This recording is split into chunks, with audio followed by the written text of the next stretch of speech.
Tengan todos muy buenas tardes. Hoy estamos con un nuevo programa, siempre en YouTube, en Laicos en Acción, siempre por Radio Costa Rica 930 AM y ahora en Facebook también lo vamos a tener en vivo. Y es un placer para nosotros estar siempre con ustedes, ir prosperando, porque vamos prosperando y que el Señor nos acompañe, nos proteja, nos guarde, nos bendiga en todas estas nuevas cosas que la radio emprende y que nosotros también junto con ella emprendemos. Es una bendición para todos poder llegar hasta sus hogares, hasta sus, las vías, de internet y todas todas las formas en que Dios nos provee para que nosotros podamos llegar hasta ustedes para traerles estas nuevas de salvación y que las podamos disfrutar y que aprendamos a conocer cada día más al Señor. Hoy vamos a ver la crisis en Galilea. La crisis en Galilea, siempre dentro del deseado de toda la gente, siempre dentro del deseado de toda la gente. Y vamos a hablar sobre toda esta bendición que nosotros tenemos aprendiendo cada día que pasa cosas más de Cristo Jesús, de lo que Él hizo cuando estaba sobre la faz de la tierra, cuando vino a compartir con nosotros y a traernos toda la salvación para todos los que en Él cree podamos obtener la salvación. Entonces hoy vamos a ver la crisis en Galilea y eso lo encontramos en Juan 6, 22 al 71. Juan 6, 22, del 22 al 71. Y como siempre son versículos muy largos, tema muy largo para poderlo compartir aquí con ustedes y leérselos, pero ustedes les recomiendo que lo lean desde su casa y así puedan aprender más y corroborar que las cosas que yo les digo están en la Biblia y que es ahí de donde ustedes tienen que aprender más. Bueno, pero vamos a elevar una plegaria al Señor para que Él esté con nosotros también, su Santo Espíritu, y que podamos hacer el trabajo de la mejor manera posible. Incline su rostro donde quiera que esté y ore conmigo. Amantísimo Padre Celestial, te damos gracias por este alimento espiritual que nos traes día con día para poderlo compartir con todas las personas que tú quieres que se unan a este grupo y que aprendan más de ti. Gracias, Padre, por todas estas buenas nuevas de salvación que nos das. Gracias por escogernos a nosotros para que nosotros podamos llegar hasta ustedes esta bendición. Y te damos gracias, Padre Eterno, por la vida que nos das, por la misericordia que tienes para con nosotros, por tu justificación, por tu escogencia, y estamos más que agradecidos, Padre. Y este agradecimiento te la damos en el nombre de Cristo Jesús. Amén. Amén. Bueno, hoy vamos a leer, a estudiar la crisis en Galilea. La crisis en Galilea. Cuando Cristo prohibió a la gente que le declarara rey, sabía que había llegado a un momento decisivo de su historia. Recordemos que la semana pasada les hablé sobre que querían colocarlo rey por la fuerza, porque creían que era el rey, pero que era un rey terrenal. Entonces él vio que era un momento decisivo de su historia y que mañana se apartarían de él las multitudes que hoy deseaban exaltarle al trono. El chasco que sufrieran, su ambición egoísta, iba a transformar su amor en odio. No hay nada más terrible para una persona cuando se le niega algo que ellos quieren. Se transforman en odio hacia la persona que no le quiso dar lo que quería. Pues ese amor y ese ahínco con que le estaban pidiendo que fuera rey después se iba a transformar en odio. Y las alabanzas que le estaban dando se iban a transformar en maldiciones. Y aunque sabía esto, no tomó medidas para evitar la crisis. Desde el principio no había presentado a sus seguidores ninguna esperanza de recompensas terrenales. A uno que vino deseando ser su discípulo le ha dicho, vamos a ver qué le dijo. Y eso lo encontramos en Mateo 8:20. Mateo 8:20. Jesús le dijo, las zorras tienen guaridas y las aves del cielo nidos, mas el Hijo del Hombre no tiene dónde recostar la cabeza. Jesús le dijo en Mateo 8:20, las zorras tienen guaridas y las aves del cielo nidos, mas el Hijo del Hombre no tiene dónde recostar la cabeza. ¿Dónde recostar la cabeza? Recordemos que Él vino a cumplir un plan establecido en el cielo y Él no se podía desviar de ese plan, ni podía hacer lo que Él deseaba, ni lo que le solicitaran si no estaba de acuerdo con el plan. Y Él no tenía nada, en esta tierra no tenía nada, absolutamente nada. Si los hombres pudiesen haber tenido el mundo con Cristo, multitudes le habrían tributado fidelidad, pero no podían aceptar ese servicio tal y como Dios se los estaba proponiendo, porque Él les vino a ofrecer un reino que no es de este mundo. Pero eso no era lo que Él quería. Lo que querían era un reinado en este mundo, y así no lo iban a aceptar. Entre los que estaban relacionados con Él, muchos habían sido atraídos por la esperanza de un reino mundanal, y estos debían ser desengañados. La profunda enseñanza espiritual que hay en el milagro de los panes no había sido comprendida.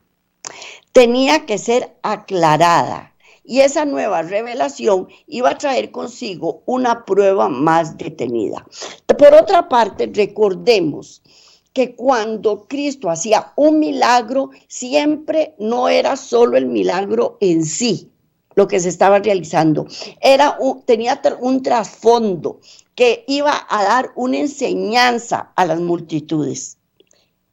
Todos y cada uno de los milagros sucedieron con ese objetivo. La noticia del milagro de los panes se difundió lejos y de cerca. Y muy temprano, a la mañana siguiente, la gente acudió a Betsaida para ver a Jesús. Venía en grandes multitudes, por mar y por tierra. Los que habían dejado la noche anterior volvieron esperando encontrarlo todavía allí, porque no había barco en el cual pudiesen pasar al otro lado. Pero su búsqueda fue infructuosa y muchos se dirigieron a Capernaum siempre buscándole. Ellos estaban ansiosos de ser sanados, ansiosos de que les solventara sus problemas económicos, ansiosos también de dominio, de poder figurar con Él. Y si Él podía darles la oportunidad de tener un puesto cuando Él se nombrara rey en esta tierra, iba a ser muchísimo mejor para ellos. Y también otros tenían hambre, pero hambre físico. Unos tenían hambre espiritual, pero otros tenían hambre físico. Mientras tanto, Él había llegado a Genezaret después de solo un día de ausencia. Apenas se había desembarcado, la gente, recorriendo toda la tierra alrededor, comenzaron a traer de todas partes los enfermos en lechos a donde se oía que estaba. Lo buscaban por todo lado, con enfermos, para que trajera salud a los enfermos. Y vamos a leer Marcos 6:33. Marcos 6:33. que dice, muchos los vieron ir y le reconocieron, y muchos fueron allá a pie desde las ciudades y llegaron antes que ellos y se juntaron a él. Marcos 6:33. Muchos los vieron ir y le reconocieron, y muchos fueron allá a pie desde las ciudades y llegaron antes que ellos y se juntaron a él. Y se juntaron a él. Después de un tiempo fue a la sinagoga y allí le encontraron los que habían venido a Betsaida. Supieron que sus discípulos sabían cómo ellos habían cruzado el mar y la furia de la tempestad y las muchas horas de inútil remar entre los vientos adversos, la aparición de Cristo andando sobre el agua, los temores así despertados, las palabras consoladoras, la aventura de Pedro y su resultado, con el repentino aplacamiento de la tempestad y la llegada del barco. Todo esto uno lo sabían y lo relataron finalmente a la muchedumbre que estaba asombrada. No contentos con esto, muchos se reunían alrededor de Jesús preguntando, Rabí, ¿cómo llegaste acá? Esperaban oír de sus labios otro relato del milagro. Vamos a pensar un poquitico, María Elena va a pensar un poquitito. Seguro dudaban y decían, no, estos son unos exagerados. ¿Quién sabe cómo va a caminar Pedro sobre las aguas? Jamás, eso no puede ser así. Y querían que Jesús se los repitiera para ver si estaba en lo cierto. A ver si estaba en lo cierto. Y Jesús no les dio satisfacción a su curiosidad, no lo satisfizo en su curiosidad. Dijo tristemente, me buscáis. No porque habéis visto señales, sino porque comiste del pan y os hartasteis. No lo buscaban por algún motivo digno, sino que como habían sido alimentados por los panes, esperaban recibir todavía otros beneficios temporales vinculándose con él. Así es la gente, así somos nosotros. Muchas veces cuando vemos que una persona nos puede traer beneficios, entonces nos hacemos amigos. ¿Por qué? Porque mira, vieras qué rico que se come en la casa de esa gente y quiero que me inviten porque dan montones de comida. Y la comida es deliciosa. Entonces prefiero ser amigo de él. Imagínense cómo sería ese pan que Cristo les dio. Me imagino y con hambre estaba delicioso. Pues entonces el Salvador les instó, trabajad no por la comida que perece, mas por la comida que a vida eterna permanece.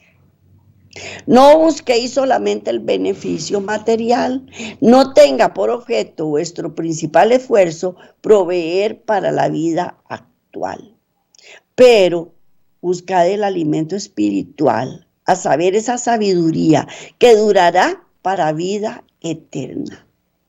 Solo el Hijo de Dios puede darla, porque a este señaló al Padre que es Dios. Dios, pues lógicamente que Él se preocupa por nosotros, porque tengamos todas las cosas materiales que nosotros necesitamos, sobre todo el alimento diario. Pero nosotros debemos preocuparnos más por lo espiritual que por lo material. ¿Y cuántos andamos afanados de un lado para otro buscando lo material y nos olvidamos de lo espiritual? Y sobre todo nos olvidamos que el Padre es el que nos da la provisión que nosotros necesitamos en todos los aspectos, en todos. Por el momento se despertó el interés de los oyentes y exclamaron, ¿qué haremos para que obremos las obras de Dios? ¿Qué tenemos que hacer? Que es una pregunta también que todos nos hacemos. Habían estado realizando muchas obras penosas para recomendarse a Dios y estaban listos para enterarse de cualquier nueva observancia por la cual pudiesen obtener mayor mérito. Ellos querían obtener mérito delante de Cristo. Muchos querían tener mérito real, pero otros querían tener mérito para ver qué beneficio podían sacar de él. Su presencia significaba, ¿qué debemos hacer para merecer el cielo? ¿Cuál es el precio requerido para obtener la vida venidera? Esa es otra de las preguntas que todos nos hacemos. ¿Qué debo hacer para merecer el cielo? ¿Cómo debo hacer para obtener una vida venidera? Y Jesús les respondió. Vamos a leer qué les respondió Jesús. Y eso lo encontramos en Juan 1:29. Juan 1:29, que dice: el siguiente día vio Juan a Jesús que venía a él y dijo: he aquí el Cordero de Dios que quita el pecado del mundo. ¿Qué es lo que tenemos que hacer? Quitar el pecado del mundo, quitar el pecado de mí misma. Eso es lo que debo hacer. Y respondiéndole Jesús le dijo: esta es la obra de Dios, que creas en él, en el que él ha enviado. El precio del cielo es Jesús. El camino al cielo es por la fe que tengamos que tener en el Cordero de Dios que quita el pecado del mundo. Él es el camino, nada más. No hay otro camino aparte de él. Ese es a él a quien tenemos que buscarlo. No para que nos solvente nuestras necesidades mundanales, sino para que nos dé sabiduría, entendimiento, perdón y toda buena dádiva que viene de Dios. Pero la gente no quería recibir esta declaración de la verdad divina. Él no quería recibir, esa gente no quería recibir nada, absolutamente nada de eso. Jesús había hecho la obra que la profecía había predicho que haría el Mesías. Pero no habían presenciado lo que sus esperanzas egoístas habían representado como obra suya. O sea, ellos vieron lo que quisieron ver. Sanaba a los enfermos, les daba de comer, les hablaba muy bonito, les hablaba del reino de los cielos, les desmadejó bien todas las escrituras del enredo que habían hecho los fariseos, pero aún así no quisieron entender. Y eso pasa a muchos. No queremos entender. Cristo había alimentado en verdad una vez a la multitud con panes de cebada.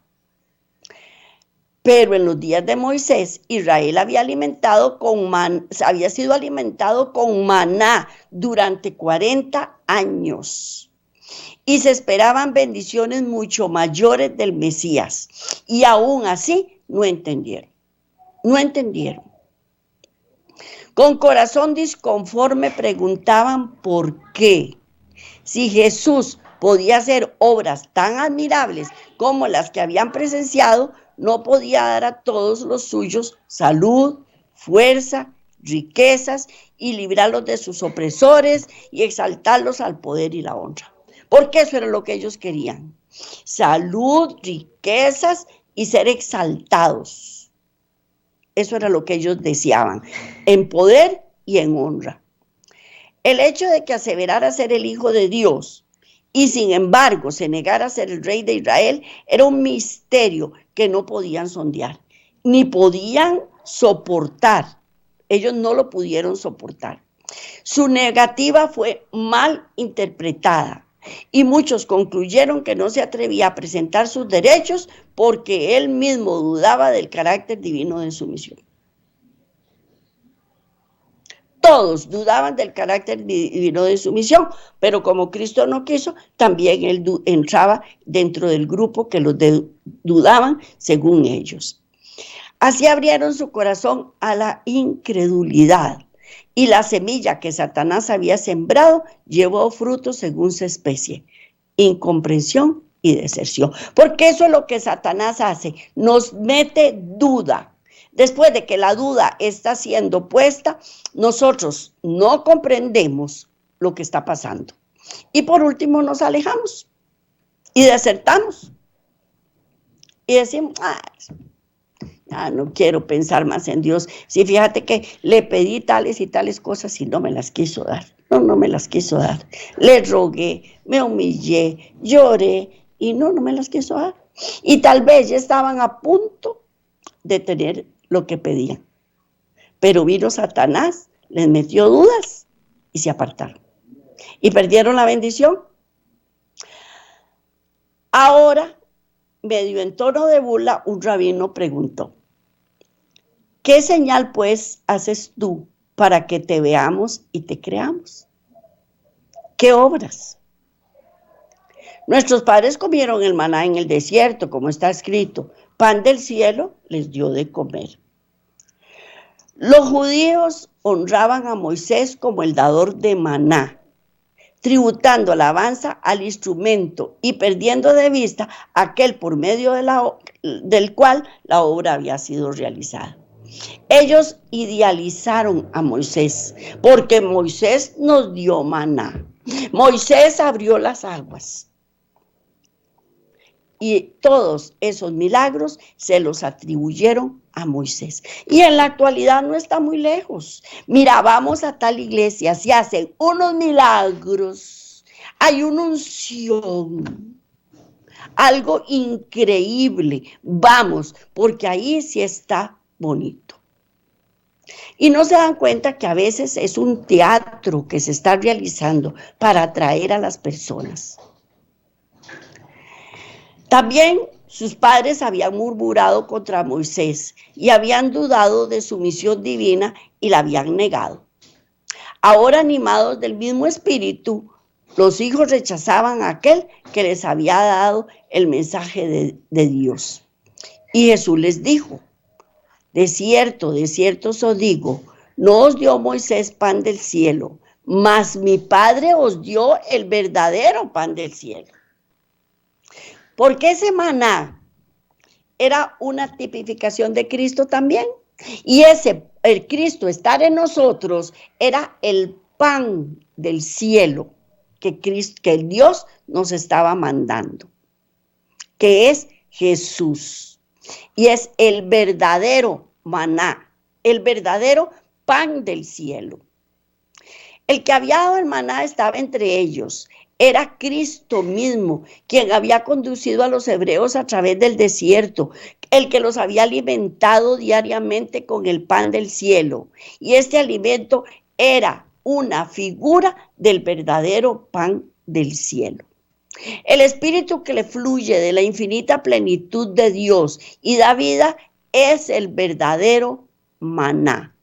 Jesús dijo: el pan de Dios es aquel que descendió del cielo y da vida al mundo.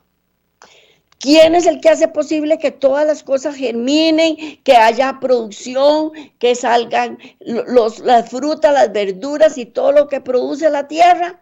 Cristo Jesús. ¿Nos alimenta o no nos alimenta físicamente? Diariamente también. Claro que sí. Él nos alimenta.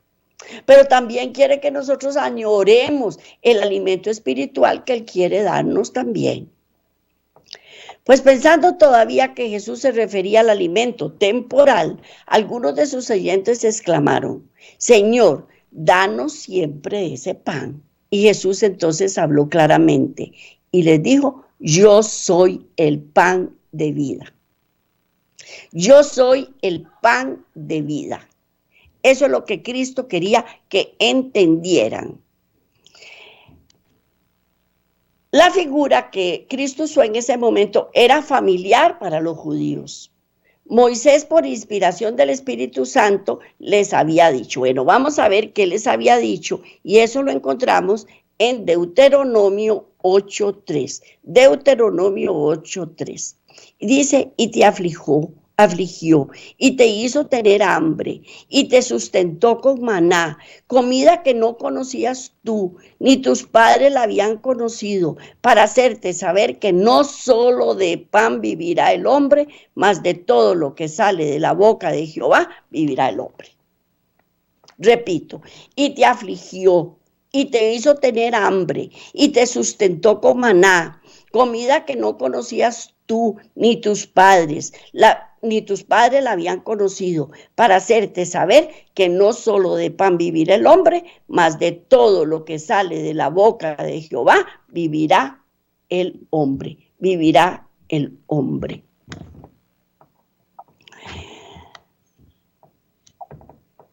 El profeta Jeremías también había escrito unas palabras que fueron halladas y yo las comí. Tu palabra me fue por gozo y por alegría de mi corazón.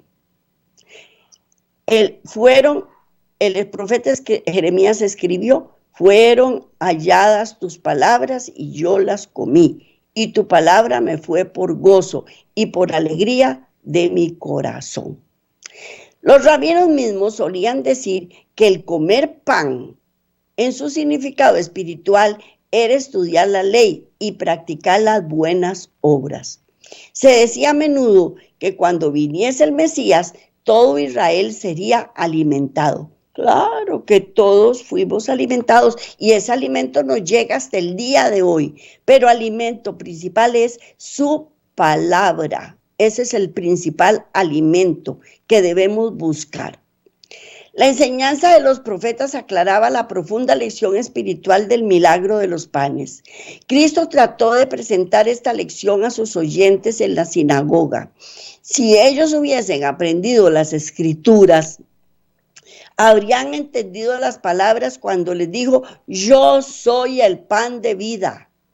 Tan solo el día antes, la gran multitud hambrienta y cansada había sido alimentada por el pan que él había dado.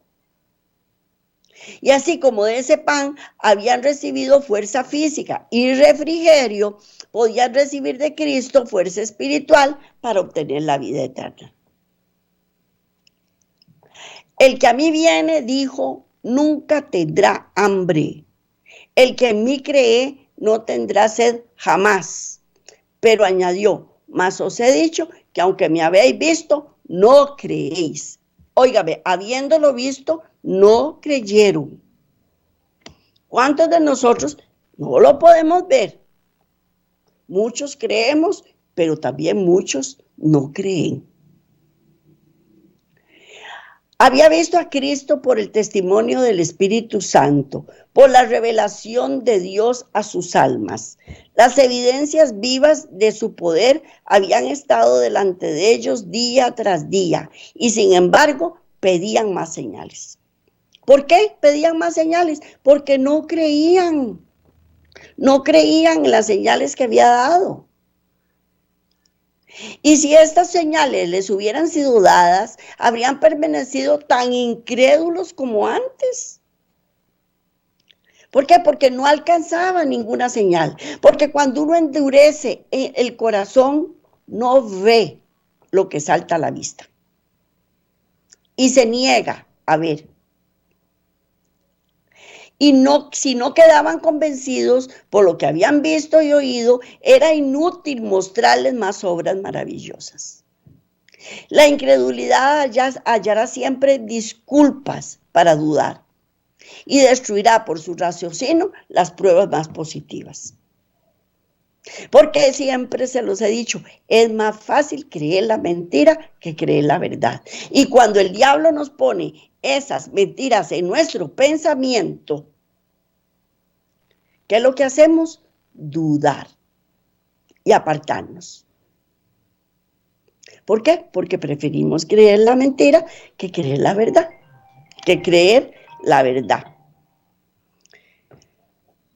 Cristo volvió a apelar a sus corazones obcecados.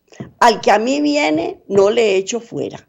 Todos los que recibirán por la fe, dijo él, tendrán vida eterna.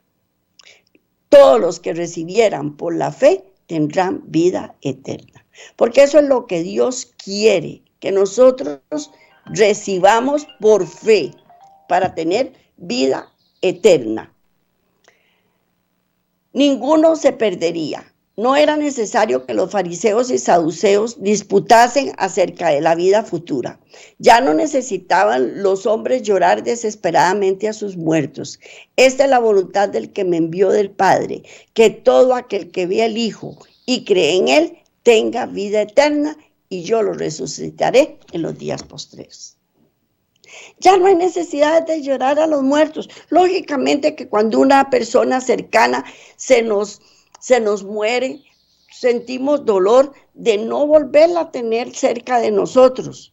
Pero no es ese dolor desgarrador que penetra tan fuerte en algunas personas. ¿Por qué? Porque tenemos la esperanza de que cuando venga en su segunda venida, volver a verlo o volver a verlos.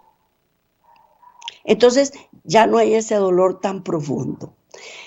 Los dirigentes del pueblo se ofendieron y decían: no, este Jesús no es el hijo de José. No, no, este Jesús que es hijo de José, cuyo padre y madre nosotros conocemos. No, no, no es lo que nosotros creíamos que era el Mesías. Es el hijo de ellos, que seguro nos está mintiendo y se está haciendo pasar por el Mesías. ¿Cómo pues dice este del cielo descendido? Que se lo vieron descender del cielo. Si María lo parió. Y mucha gente vio cuando él nació. Él no es el Mesías. Así que él no bajó del cielo. Y refiriéndose con escarnio al origen humilde de Jesús, procuraron despertar prejuicios y aludieron despectivamente a su vida como trabajador galileo y a su familia pobre y humilde. Los acertos de este carpintero sin educación, dijeron, eran indignos de su atención.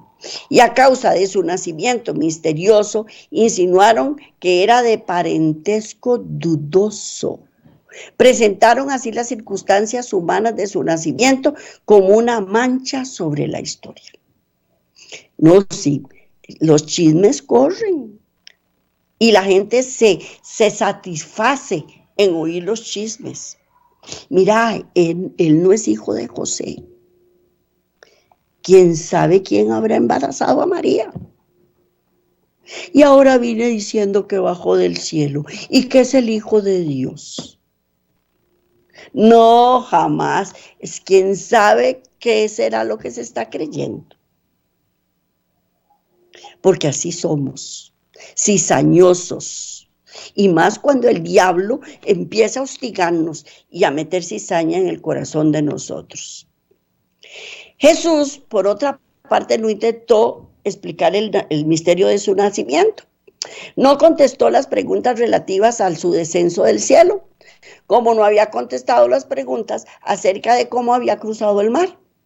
No llamó la atención a los milagros que señalaban su vida y voluntariamente se había hecho humilde, sin reputación, tomando forma de siervo. Pero sus palabras y obras revelaban su carácter. Y vamos a leer, bueno, leamos primero Jeremías 15:16.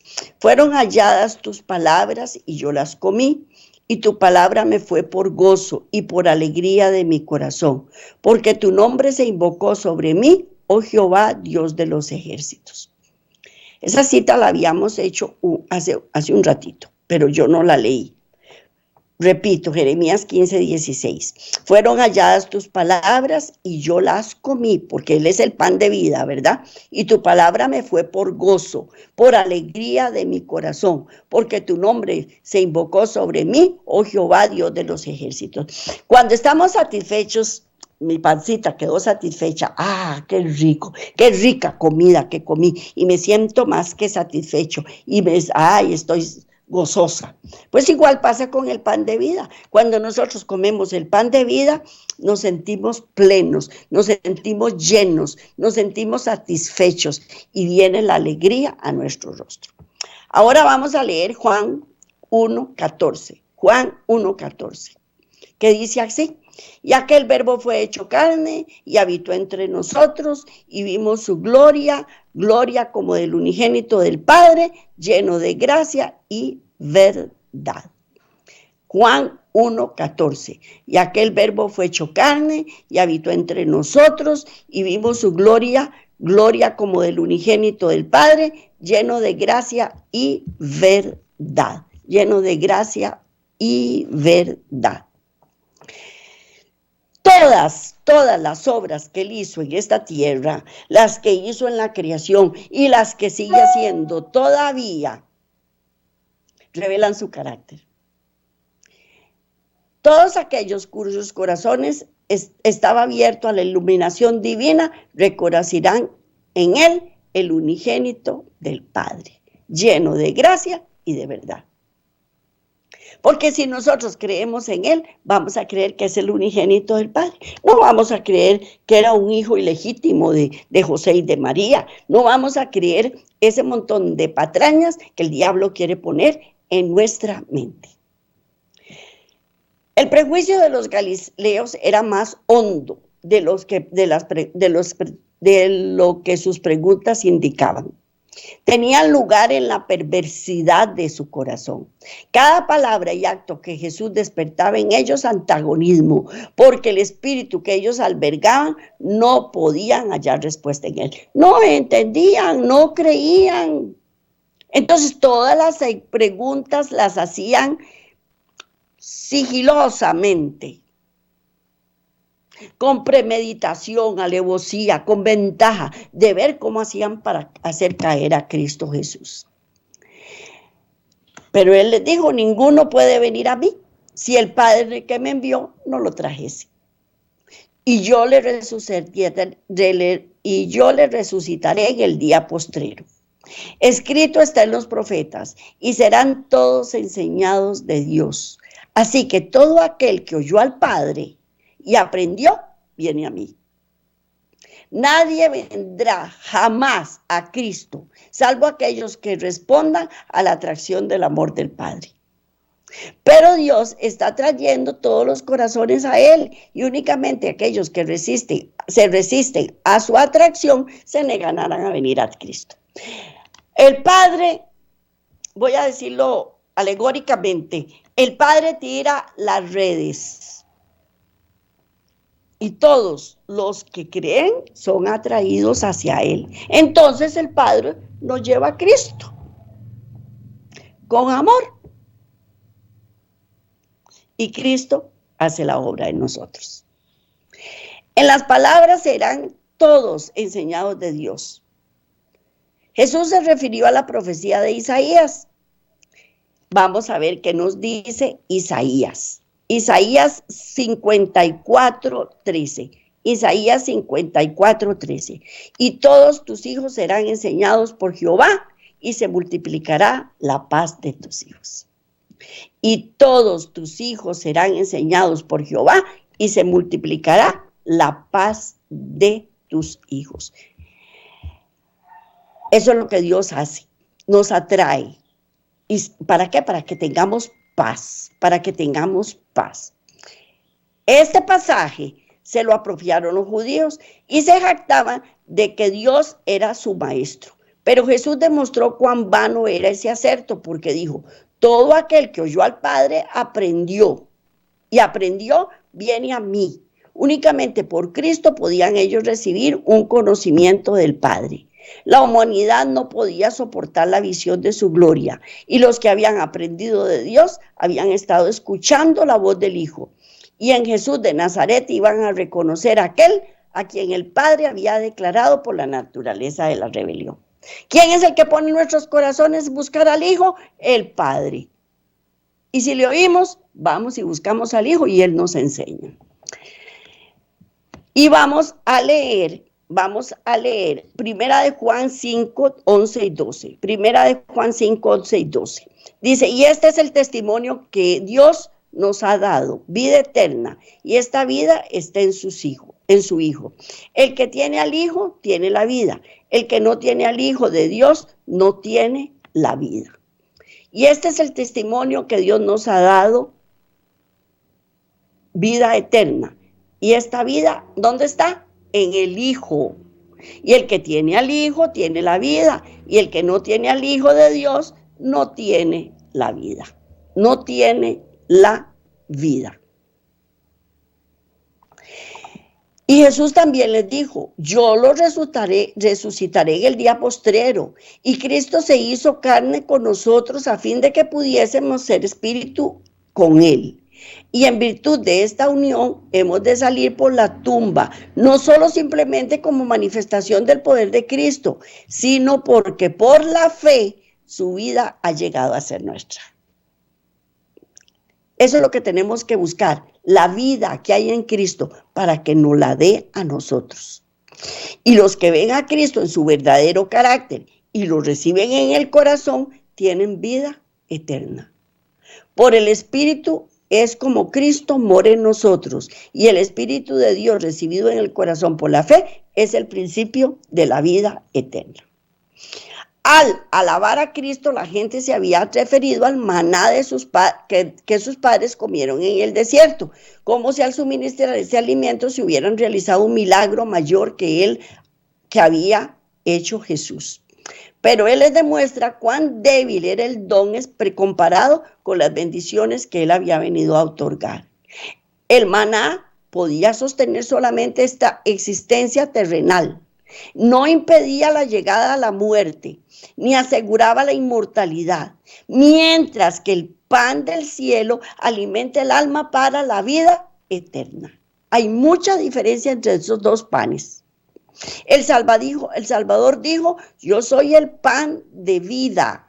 Y vuestros padres comieron el maná en el desierto y aún así murieron. Pero yo soy el pan de vida. Y este es el pan que desciende del cielo para que no muera quien coma de él. Yo soy el pan vivo que descendió del cielo. Y si alguno come de ese pan, vivirá siempre. Cristo añadió también luego otras palabras a esta. Únicamente muriendo podía impartir vida a los hombres. Y en las palabras que sigue señala su muerte como el medio de salvación y dice, el pan que yo daré es mi carne, la cual daré por la vida del mundo. Óigame, hasta que se me pone piel de gallina. Él tenía que morir para que nosotros pudiéramos comer ese pan y así darnos vida a todos. Los judíos estaban por celebrar la Pascua de Jerusalén, en conmemoración de la noche en Israel había sido librado, cuando el ángel destructor hirió los hogares de Egipto.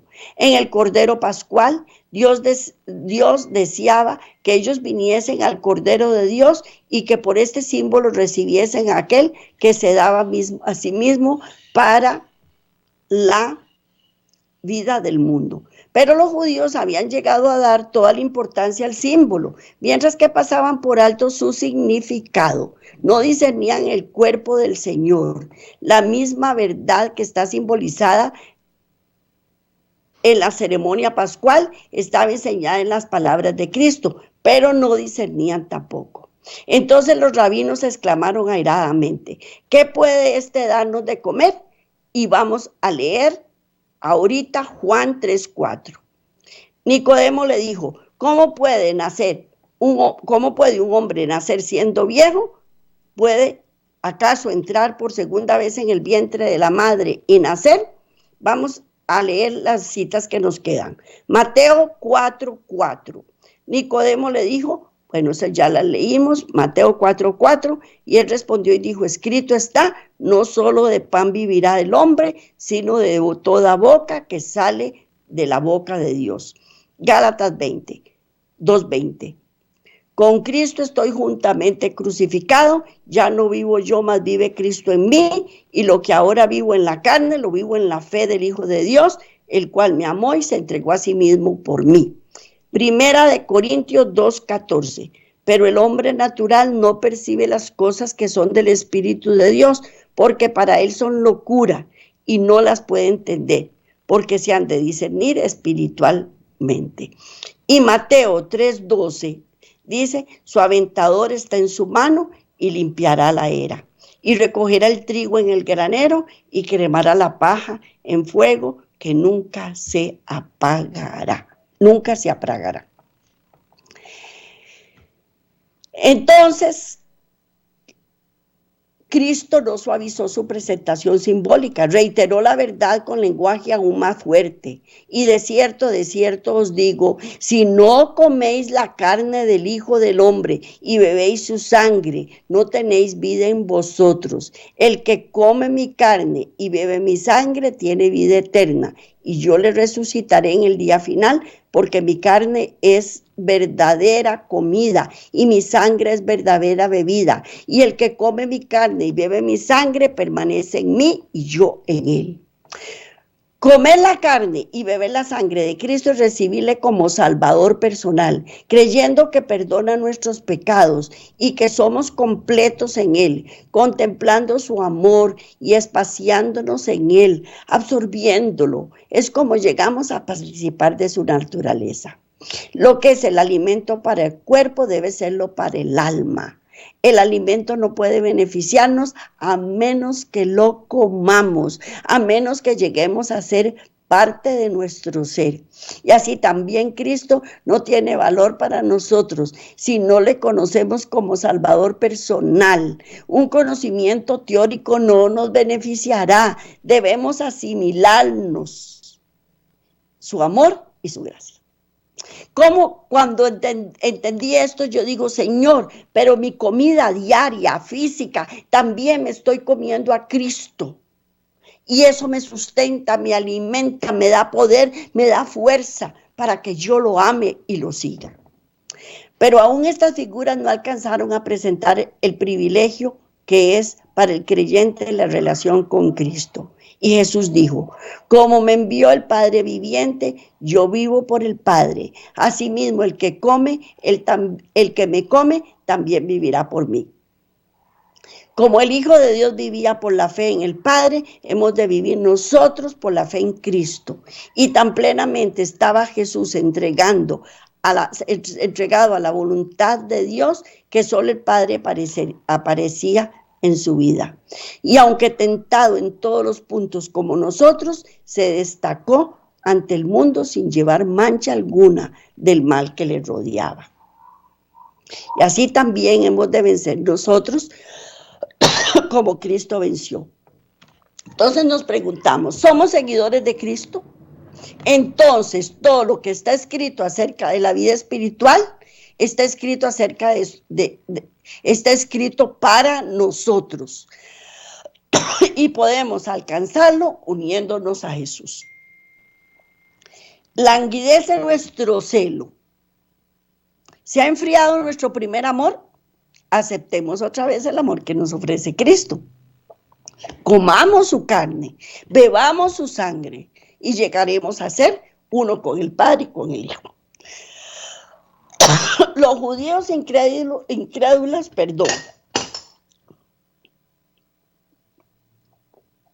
Los judíos incrédulos se negaron a ver otra cosa sino el sentido más literal de la palabra del Salvador. Por la ley ritual se les prohibía probar la carne. Y ahora la sangre, y ahora torcieron el lenguaje de Cristo hasta hacerlo parecer sacrílego y disputaban entre sí acerca de él. Muchos, aunque entre los discípulos dijeron, dura es esta palabra, ¿quién la puede oír? Porque ¿quién iba a tomar sangre si ellos tenían prohibido tomar sangre? El Salvador le contestó, ¿esto los escandaliza? Pues que si vieras al Hijo del Hombre subir a donde estaba primero, el Espíritu es el que da vida, la carne para nada aprovecha.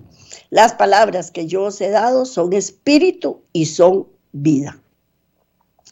La vida que da vida al mundo está en su palabra. Y fue por su palabra que Jesús sanó enfermedades, echó demonios y por su palabra calmó el mar, resucitó los muertos. La gente dio testimonio de que su palabra era con autoridad. Él hablaba la palabra de Dios como había hablado por medio de todos los profetas y los maestros del Antiguo Testamento. Toda la Biblia es una manifestación de Cristo. y el Salvador desea. Bueno, pues entonces aquí tenemos comida material, física, sí. ¿Debemos agradecerle y alabar a Cristo? Sí. ¿Tenemos comida espiritual? Sí. Y esta es su palabra. Y debemos comer la palabra de Dios día con día, así como comemos la palabra espiritual. Y eso es lo que Dios quiere que nosotros hagamos. Esto es lo que les traje para hoy. Bendiciones para todos. Que Dios me los bendiga. Ya me dio tos porque quería hacerlo tan rápido. Y nos vemos la semana entrante, si Dios quiere. Miles de bendiciones y hasta la próxima.